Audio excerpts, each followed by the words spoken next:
ನನ್ನ ಇಡೀ ಕುಟುಂಬ ಸಿಗಂದೂರು ದೇವಸ್ಥಾನದ ಪರ ಇದ್ದೇವೆ. ಶಾಸಕ ಬೇಳೂರು ಗೋಪಾಲಕೃಷ್ಣ ಹೇಳಿದ್ದು ಸುಳ್ಳು. ಬೇಳೂರು ವಿರುದ್ಧ ಮಾನನಷ್ಟ ಮೊಕದ್ದಮೆ ಹಾಕ್ತಿದ್ದೇನೆ ಅಂತ ಬೆಂಗಳೂರಿನಲ್ಲಿ ಮಾಜಿ ಶಾಸಕ ಹರತಾಳು ಹಾಲಪ್ಪ ರಿಯಾಕ್ಟ್ ಮಾಡಿದ್ದಾರೆ. ದೇವಸ್ಥಾನ ಮುಜರಾಯಿ ಇಲಾಖೆಗೆ ಸೇರಿಸಿ ಅಂತ ನಾನು ಹೇಳಿಲ್ಲ. ಭಕ್ತರಿಗೆ ನನ್ನ ಮೇಲೆ ಕೆಟ್ಟ ಭಾವನೆ ಬರುವಂತೆ ಮಾಡಿದ್ದಾರೆ. ಹಾಗಾಗಿ 5 ಕೋಟಿ ರೂಪಾಯಿ ಮಾನನಷ್ಟ ಮೊಕದ್ದಮೆ ಹಾಕಿದ್ದೇನೆ. ಬೇಷರತ್ ಕ್ಷಮೆ ಕೇಳಬೇಕು ಅಥವಾ ಅವರು ಕೋರ್ಟ್ಗೆ ಬರಬೇಕು ಅಂತ ಮಾಜಿ ಶಾಸಕ ಹರತಾಳು ಹಾಲಪ್ಪ ರಿಯಾಕ್ಟ್ ಮಾಡಿದ್ದಾರೆ. ನನ್ನ ಇಡೀ ಕುಟುಂಬ ಸಿಗಂದೂರು ದೇವಸ್ಥಾನದ ಪರ ಇದ್ದೇವೆ ಅಂತ ಅವರು ರಿಯಾಕ್ಟ್ ಮಾಡಿದ್ರು. ನಾನು ಸಾಗರದ ಶಾಸಕ ಬೇಳೂರು ಗೋಪಾಲಕೃಷ್ಣ ಅವರ ಮೇಲೆ ಮಾನನಷ್ಟ ಮೊಕದ್ದಮೆ ನೋಟಿಸ್ ಅನ್ನು ಕೊಟ್ಟಿದ್ದೇನೆ. 5 ಕೋಟಿ ರೂಪಾಯಿ ಮಾನನಷ್ಟ ಮೊಕದ್ದಮೆಯನ್ನು ಹಾಕ್ತಾ ಇದ್ದೀನಿ. ಅವರು ಸಮರ್ಪಕ ಉತ್ತರ ಕೊಡದೇ ಇದ್ದಾರೆ. ವಿಷಯ ಅವರು ಪದೇ ಪದೇ ಸಿಗಂದೂರು ದೇವಸ್ಥಾನದ ವಿಷಯವನ್ನು ಪ್ರಸ್ತಾಪ ಮಾಡ್ತಾರೆ.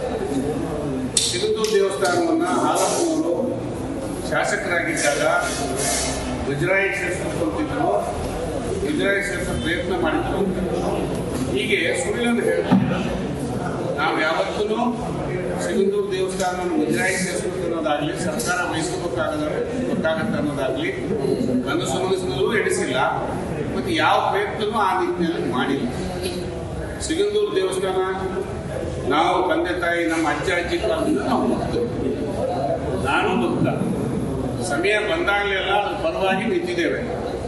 ಅದು ದೇವಸ್ಥಾನದ ಪರವಾಗಿ, ಅದು ದೇವಸ್ಥಾನದ ಆಡಳಿತ ಮಂಡಳಿ ಪರವಾಗೂ ಅಲ್ಲ, ಭಟ್ರ ಪರವಾಗೂ ಅಲ್ಲ, ಎಲ್ಲರ ಪರವಾಗಿ ದೇವಸ್ಥಾನ ಉಳಿಬೇಕು, ಬೆಳೆಯಬೇಕು, ಚೆನ್ನಾಗಿರಬೇಕು ಅಂತ ಪ್ರಯತ್ನ ಮಾಡ್ತಾರೆ. ಯಾವುದೇ ರೀತಿ ಕಾರಣಕ್ಕೂ ಸರ್ಕಾರ ವಹಿಸ್ಕೋಬಾರ್ದು, ಮುಜರಾಯಿ ವಹಿಸ್ಕೋಬೇಕು ಅಂತೇಳಿ ಯಾವತ್ತೂ ಹೇಳಿಲ್ಲ. ಆದರೆ ಗೋಪಾಲಕೃಷ್ಣ ಅವರು ಅನೇಕ ಸರಿ ಪದೇ ಪದೇ ಹೇಳಿದ್ದಾರೆ. ನಾನು ಇಲ್ಲ ಅಂತ ಅಲ್ಲಗಳಲ್ಲೂ ಹೇಳಿದ್ದಾರೆ.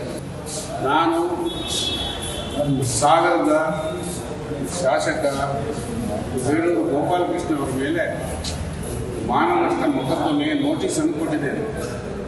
5 ಕೋಟಿ ರೂಪಾಯಿ ಮಾನನಷ್ಟ ಮೊಕದ್ದಮೆಯನ್ನು ಹಾಕ್ತಾ